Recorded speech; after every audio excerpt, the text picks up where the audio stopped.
और चलिए बात करते हैं पश्चिम बंगाल के सियासी संग्राम की, जहां वसंत पंचमी के मौके पर आज भी सियासत देखने को मिली। एक तरफ जय श्री राम, दूसरी तरफ जय मां सरस्वती।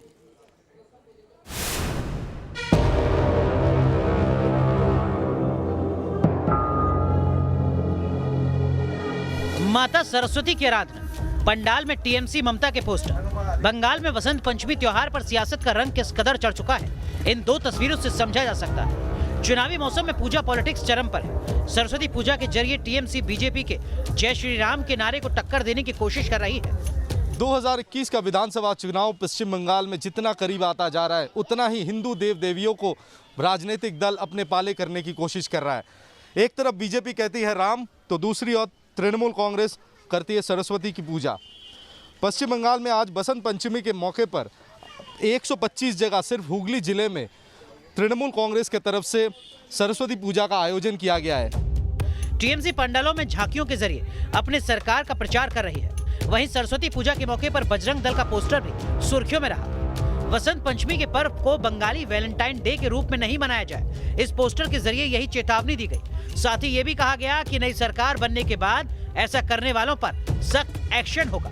बंगाल में धर्म के सहारे तमाम सियासी दल चुनाव में परचम लहराने का सपना देख रहे हैं। विधानसभा चुनाव में हिंदूवादी संगठनों के अरमान भी हिलोरे ले रहे हैं। बंगाल में 2019 के लोकसभा चुनाव में बीजेपी का साथ देने वाले हिंदू संहिता ने विधानसभा चुनाव में अलग पार्टी बनाकर 100 से ज्यादा सीटों पर लड़ने का ऐलान किया है। हुगली से तापस सेन गुप्ता के साथ टीम न्यूज नेशन।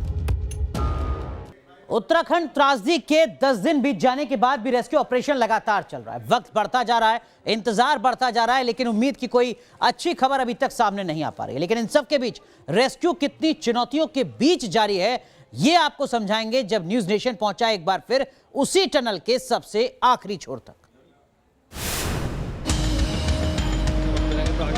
अंदर जाते हुए आप देख सकते हैं 130 मीटर आगे ये है तपोवन टनल के 0 पॉइंट की एक्सक्लूसिव तस्वीरें, जहां राहत और बचाव कार्य का जायजा लेने अपनी जान जोखिम में डालकर न्यूज नेशन के रिपोर्टर टनल के अंदर 140 मीटर के अंदर तक पहुंचे। आज हम इस मशीन के जरिए अंदर जा रहे हैं। अब अंदर पानी ज्यादा निकलने लगा है, बहुत मात्रा में पानी निकल रहा है, जिसकी वजह से मलबा निकालना मुश्किल हो रहा है। 125 मीटर आगे आ चुके हैं और अब सामने पानी नजर आ रहा है। हर वो तस्वीर दिखाना चाहता हूँ कि किस तरह अंदर काम हो रहा है। अगर यहाँ से आपको दिखाऊं तो आप देखिए कि टीम किस तरह काम कर रही है। मलबे के ढेर से पानी का रिसना, पंप के सहारे पानी निकालने का प्रयास चुनौतियों भरा है, लेकिन जवानों ने हिम्मत नहीं हारी। तमाम मुश्किलों के बावजूद तपोवन टनल में 10वें दिन भी रेस्क्यू ऑपरेशन जारी है। तपोवन टनल में 150 मीटर के करीब मलबे में अब पानी का प्रेशर ज्यादा पड़ रहा है, जिससे वहां जमा मलबे का पानी भी टनल में रिस रहा है। ऐसे में मलबा हटाने में काफी परेशानी हो रही है। एक्चुअली क्या है, अंदर से जितना माल निकाल रहे हैं उतना ही फिर वहाँ इकट्ठा हो जा रहा है। जितनी देर में वहाँ से माल निकालते हैं उतना ही फिर वहाँ से इकट्ठा हो जा रहा है। पूरा पतला माल आ रहा है, स्लैश आ रहा है पूरा। टनल में मौजूद इंजीनियर पावर पंप के जरिए पानी निकालने में जुटे हैं। इसी पंप के सहारे एनटीपीसी डैम क्षेत्र के टैंक और टनल से पानी निकाला जा रहा है। चमोली उत्तराखंड से सुरेंद्र डसीला की रिपोर्ट, टीम न्यूज नेशन। चलिए अब आपको लेकर चलते हैं महाराष्ट्र और एक अपराधी के जेल से छूटने की तस्वीरें आपको दिखाते हैं। जश्न इस तरीके का कि लोगों के बीच में लगातार चर्चा हो रही है, पुलिस पर सवाल खड़े हो रहे हैं और मजबूरन पुलिस को अब कार्रवाई करनी पड़ रही है। पुणे मुंबई एक्सप्रेस वे पर 50 गाड़ियों का काफिला।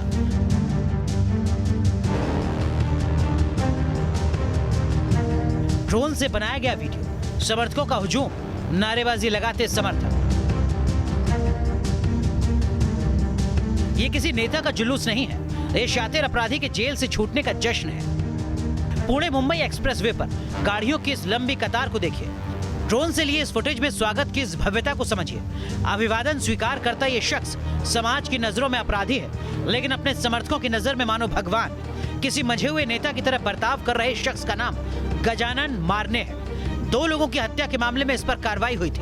अब अदालत ने उसे रिहा कर दिया है, लेकिन जिस तरह गजानन के समर्थकों ने शक्ति प्रदर्शन किया, उसके बाद उस पर कानून का शिकंजा फिर कस सकता है। जी, वो जो MCOCA का आरोपी था छूट के निकला और उस पे हम लोगों ने अपने इलाके में पहुंचते ही, दो वो हमारे यहाँ के मौका का आरोपी नहीं था, लेकिन हमारे इलाके में पहुंचते ही हमने उस पर कठोर कार्रवाई की है, उसका ड्रोन जब्त किया है, उन लोगों पे criminal law amendment act, writing, इन सभी जो अपराधों के अंतर्गत मामला दर्ज किया गया है। पूरे मामले पर अब केस दर्ज कर लिया गया है। फिर से ऐसी घटना ना हो, प्रशासन की तरफ से ये सुनिश्चित करने की कोशिश की जा रही है। Team news nation. और अब बात देश की बहस की, जिसके लिए आज जो मुद्दा आपने चुना है वो मुद्दा इतिहास में महापुरुषों के साथ क्या अन्याय हुआ। इसी मुद्दे पर देश की बहस अब से कुछ देर बाद रात 8:30 बजे दीपक चौरसिया के साथ।